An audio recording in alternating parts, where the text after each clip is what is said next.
Hey everybody, Steve Pletz of Steve Pletz and Team. Thought we would talk a little bit about first-time sellers, not something that typically gets talked about, but sometimes as a seller, either you've never gone through the process or you've gone through the process so long ago that all of a sudden it's totally different. So a couple of thoughts. Number one, get out in front of it. Let's meet earlier than you plan so that you can get ahead of any of the repairs or upgrades that are needed, but also get a feel for what's happening in the market and where are things going to go. Of course, if your plan was that you were going to sell the property in 3 months or 6 months from now, we wouldn't be able to know exact pricing, but I would be able to give you pricing today, and then we could see how does the market respond in the coming months.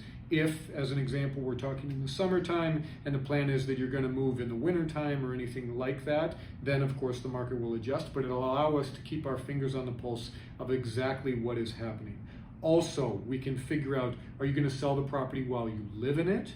Or is it easier if you vacate the property? Now it's much easier to make repairs. Also, I can have it staged at that time. And the process of selling and moving is difficult. Number one, showings are a challenge. When you're living in the property, people have to schedule the showings with you. If you've got kids, if you've got pets, you want to make it look as nice as possible, number one. But beyond that, it just increases the value significantly when you're not in it.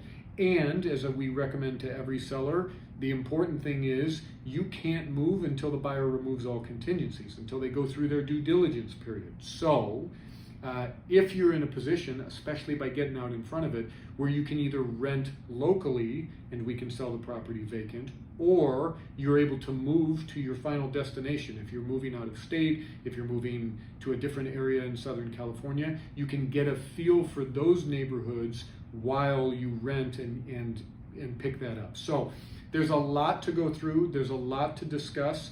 Definitely what I recommend is do your due diligence by getting out in front of it. If you plan to sell in the spring, let's meet now. If you plan to sell next year, let's meet now and we can talk through everything. And I'll end this by drilling one.